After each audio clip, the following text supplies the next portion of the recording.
We're up to chapter 10, verse 1. But Etahi, at that time, Amar Hashem Elai, God said to me, Pesolacha Shnei Chosavanim Karishonim, cut for me the two tablets of stones, Karishonim, like the first time. Va'alei alai ahara, and ascend for me the mountain, Va'asi Selacha Aron Eitz, and I'll make for you an aron of wood.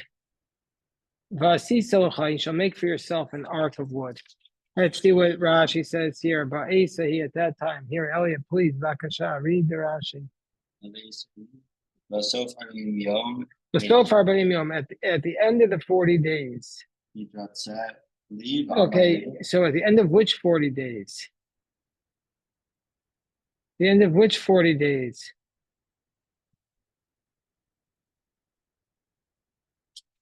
First, no, not the first time he went up, because the first time he went up, they hadn't done anything wrong. So how many times did Moshe go up the mountain? How many times did Moshe go up the mountain? How many times, Mordechai? He went up 3 times. He went up the first time on Shavuos. That was after 40 days.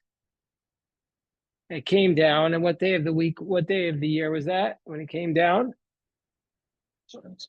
Shiva Tammuz. It came down, and then on the 17th of Tammuz, he came down for the first time. So he's been up there 40 days. And what does he see? And he sees the golden calf. Excellent, Eliezer. So what does he do? He breaks the tablets and goes up the mountain.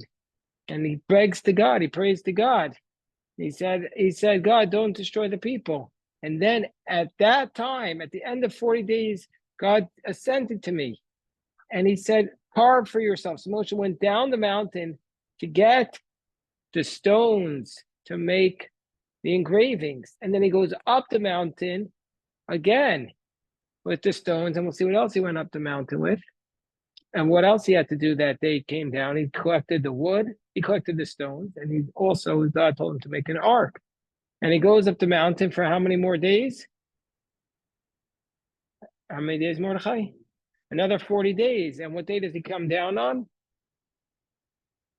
The first time he came down on Shiva Asar Tammuz. The second time he comes down, when does he go up the third time? He comes down, he goes up the very next day. What's the day he goes up?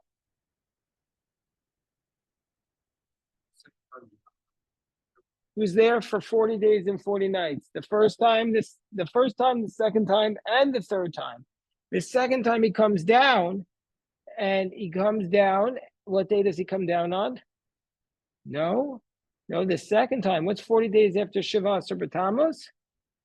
He comes down on the day before the first day of Elul, and he goes up on Rosh Chodesh Elul. That's why we blow the shofar on Rosh Chodesh Elul. And he comes on the second day of Rosh Chodesh, not the first day. And he goes up then on Rosh Chodesh Elul. And he comes down, how many days later? 40 days later. And what's 40 days after Rosh Chodesh Elul?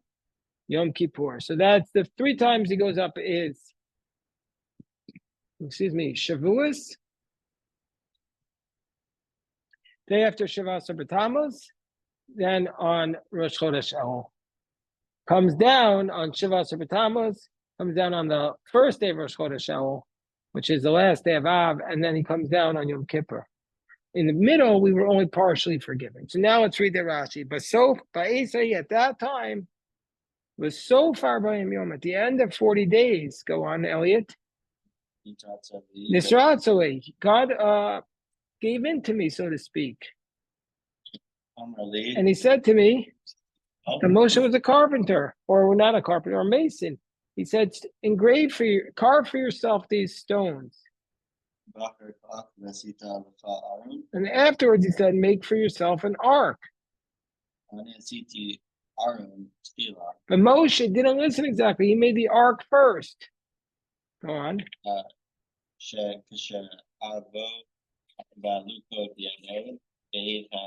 He said, because if otherwise, if I would make the tablets before I had an ark to put them, where would I put them? Go on. So Rashi is going on a tangent now. He's telling us, don't be confused to think that this ark that Moshe made is the same Aron that Bezalel made. Go on.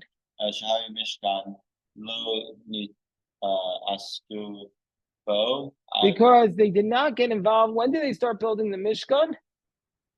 When did they start building the Mishkan? When was the Mishkan? When did Moshe give them the commandment to build the Mishkan? Only after Yom Kippur. So they hadn't known anything at this point about the ark of the Mishkan. This is a totally different ark. Go on. Only after Yom Kippur did Moshe tell them about the Mishkan. Go on. When Moshe came down from the mountain on Yom Kippur, he told them to build the Mishkan. That's what he told them.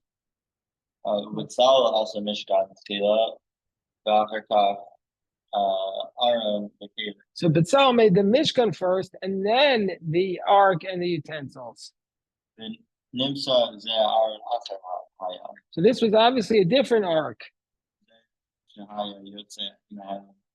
And this is the one that would go out with them to war. The one that Bezalel made did not, well, yet Salam did not go into battle. Ela b'mei Eli would only went out to battle one time in the days of Eli. They were punished for it and was captured. So this was why do you need two arks? This was the one that went out into battle. Okay, so God says, go up the mountains with two tablets of stone. Go on, verse 2. And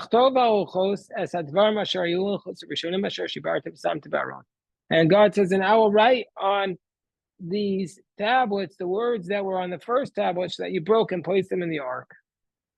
And I will. So Moshe said, so I made an ark out of wood. And I engraved the two stones. And I went up the mountain. And I had the two tablets in my hand. And I wrote on and God wrote on the tablets just like he wrote the first time. The 10 utterances that God spoke to you in the mountain, mitoch ha'esh, and the fire, biomi kahal, on the day of the congregation, and he placed them before me. Do you see any difference, by the way, between the first set of commandments, the way they were given, and the second set? Do you see any difference?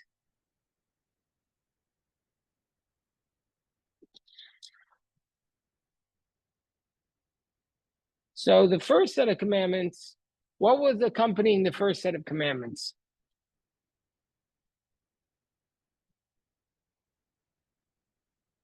There were lightning and thunder, and who was there to witness it? All of Israel was there, and there was the sound of the shofar, and there was a lot of noise. What was accompanying the second set of commandments? Nothing. Second set of commandments was all quiet. It was done with like extreme privacy between God and Moses. Totally different method. No, there was nobody there. There was nobody there when the second set of commandments were given. There was only someone there when the first set of commandments was given. So it's a totally different approach. Okay. And I turned and I went down from the mountain. And I put the tablets in the ark that I made. But how are you doing? Welcome back. Did you have a good time in Israel? Baruch Hashem. I use Shem kasher tivani Hashem, and I put the tablets in the ark just like God commanded. Just want to say that today.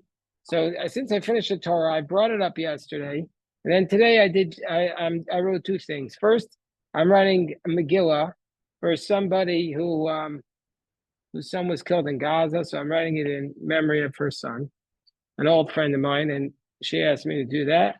And I also, before I did it today, I wrote the Ketoret. Many people have the practice to write a Ketoret, which is the incense. The Talmud says that that the Ketoret was a segula for wealth. That if you were only allowed to bring the Ketoret once in your life, Kobe, you need a chumash. And then when you brought this Ketoret, it would be a segula for wealth. So many people have the practice to say the Ketoret from a parchment. So I don't believe in segulas. I'm not a really biggest believer in them, but other people believe in them. So I wrote it for one person, and after I wrote it for him, his stock went up 30%. So he was like, please, he begged me. So another member of his family begged me to write it. So I said, okay, so I'll write it for him too. But it's not I'm not saying I don't believe in it, but I don't believe in it. So I wrote it, but I don't like to do it. I only like to write Torahs and Megillah when it's a very special circumstance. So, okay. So I have to write these two Megillahs that I promised, and then I'm going back to the Torahs. Back to the Torahs. Yeah. What? Yeah, I want to write 100 Torahs. I want to write 100 Torahs because that's my goal. I just think that's my goal.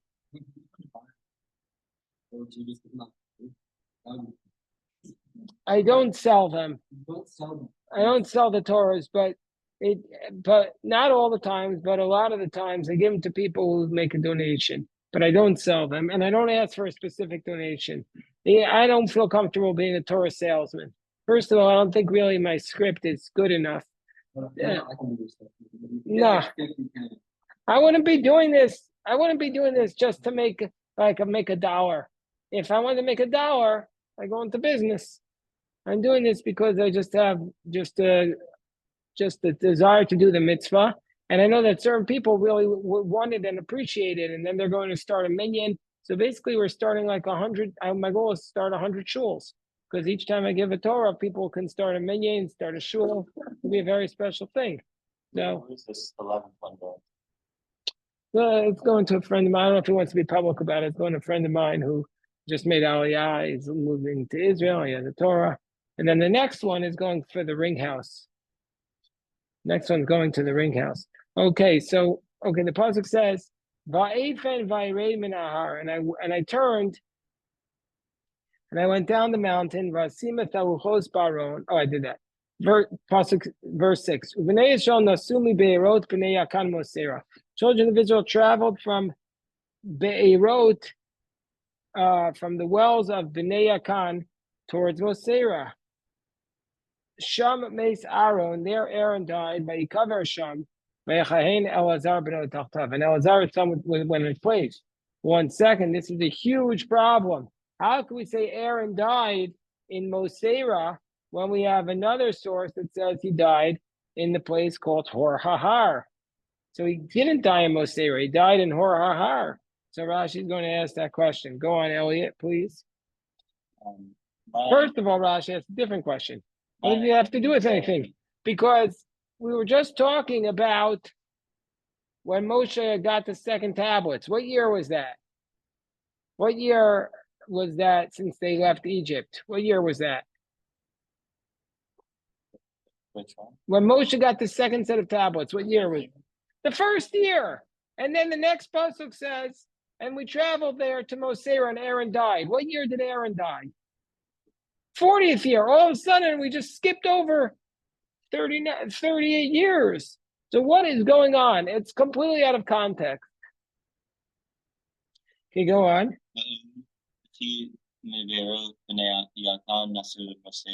Also, did they so that's the first question is, what's this doing here? The second question is, did they travel to Mosera from Bnei Yakan? Velo Mosera bao Bnei Yakan. They didn't go from Bnei Yakan to Mosera. They traveled from Mosera to Bnei Yakan. It was the opposite, as it says, Vayisumi Mimoseros. It says in the pasuk that they traveled from Moseros to Bnei Yakan. And then the third question, first question is, why did you skip 38 years? Second question is, it's the opposite. We saw that they traveled from Moser to Bnei Yakan, not from Bnei Yakan to Mosera. And then the third question is, oh, did Aaron? Did Aaron die in Mosera? We said in the beginning of Bamidbar, in Parshas Chukas, that Aaron died in Hor Hahar, not in Mosera. So, go on.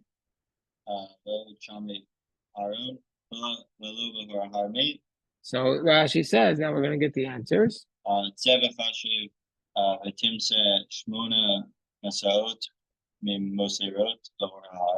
Rashi says, go ahead and count, and you'll count eight stops from Mosera to Hor Hahar.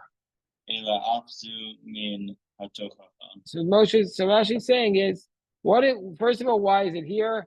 Because this is also part of the rebuke. This is part of the rebuke that Moshe was giving. Why? How is this a rebuke? You also did this. What did they do? When Aaron died in Hor Hahar at the end of 40 years, so then the clouds of glory departed.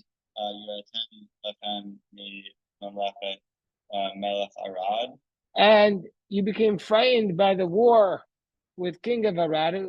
Elsewhere is called the Canaanites. Go on. Rosh. And you appointed a leader to go back to Egypt. And you went back 8 journeys until you came to Bnei Yakan and Misham Mosera. Meaning, say, Rashi's telling us that there's this entire episode which is not written in the Torah, which is only in the Midrash. And the episode was that after Aaron died, they were attacked by the king of Arad, and they decided to try and go back into Egypt. They sinned. That's why it's doing here. This is part of the rebuke. They sinned and went back to Egypt. And so they went back 8 different stops. They went from all the way from Mosera, they went all the way to Bnei Yakan, and from there to Mosera. And that's why it says here that they traveled from Bnei Yakan to Mosera, because they were being rebuked. They were running away. They were trying to go back to Egypt. Go on.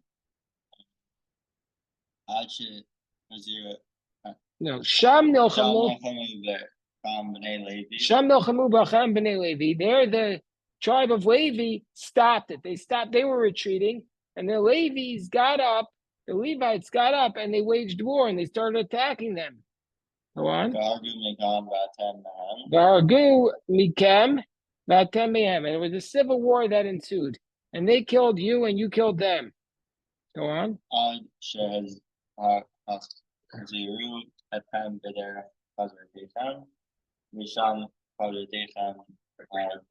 Until they put you back. And there you went back to Goda, who Chor HaGidgad, which is Chor HaGidgad. And from Gudgoda to Yotvata.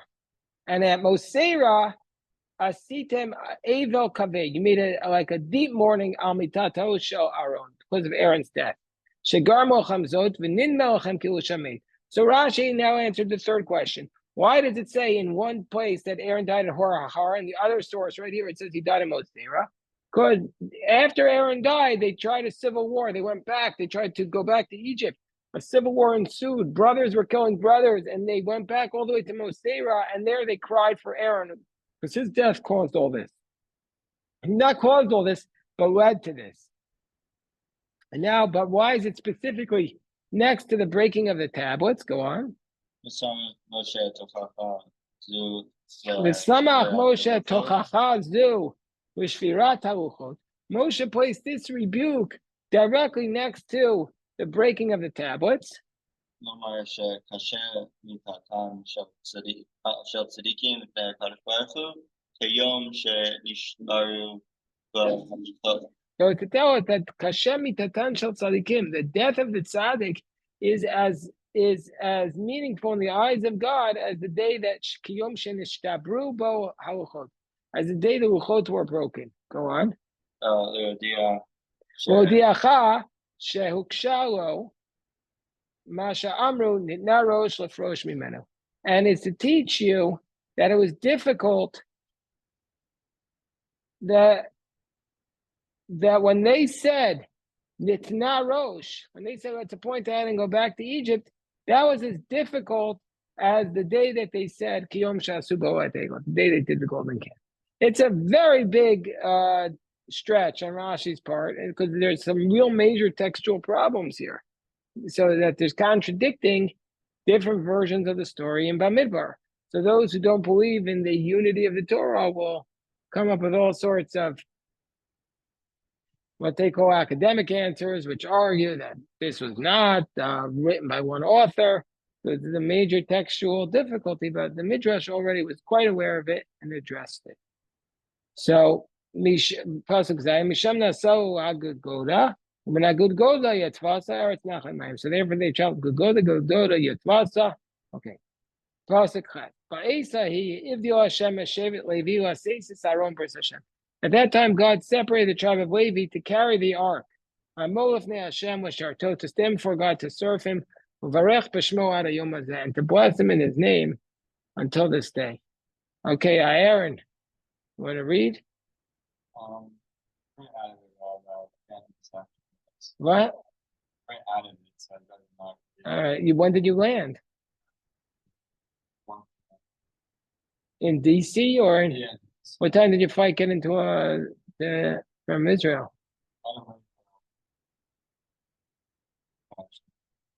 Wow, it's rough. That's rough. Okay. Great. What's your brother's name again? Yeah, I know. I was thinking to myself, why did I call you Aaron? It's Sam. I'm sorry, Sam. I'm sorry. That must happen to you too many times. I'm sorry.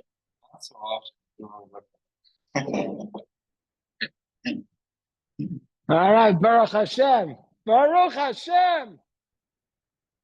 Thank you for not embarrassing me, Sam, by correcting me. Okay. So, who wants to read? I feel like, okay, Max, you read. Right? So, Hashem, at that time, God separated.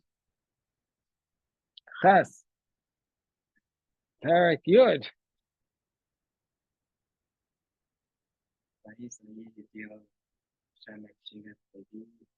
No, yeah, read the Rashi.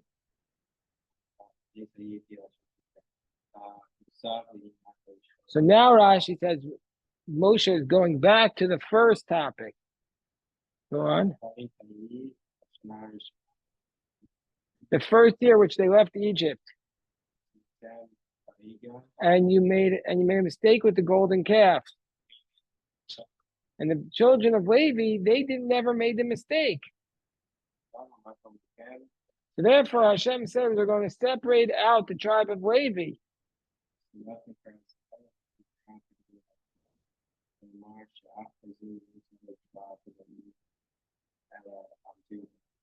So now Rashi is telling us that there's two things the tribe of Levi did not with. They didn't make a mistake at the golden calf, and they didn't make a mistake as part of this this revolution to go back, the civil war that occurred between, people like to think, okay, that everything is all lovey-dovey. No, there were civil wars in the Bible, civil wars. The tribe of Levi attacked after the golden calf. They put sword to their brothers and they killed them. And also here in this scene, go on. Let's say it's Aaron. This refers to the Levium carrying the Aaron.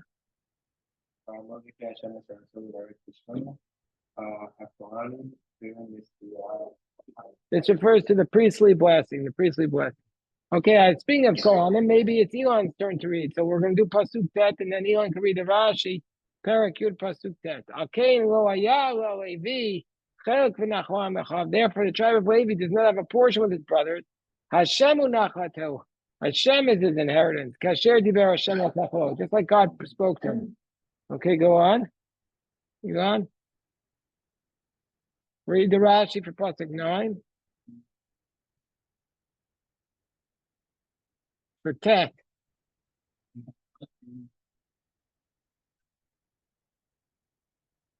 Therefore, Levi does not have a share. Why? Shehuv dalu.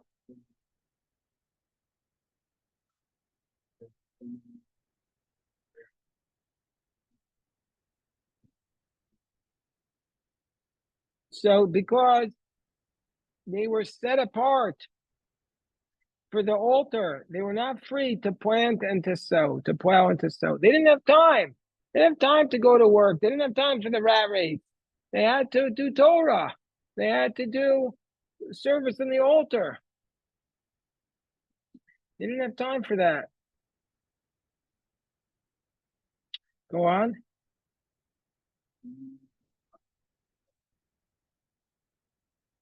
Paras mizuman, Beit HaMelech. So they took they took a prepared portion from the king. All right, perfect. Let us go. Let us stop it. Shkoyach. All right, we'll stop here.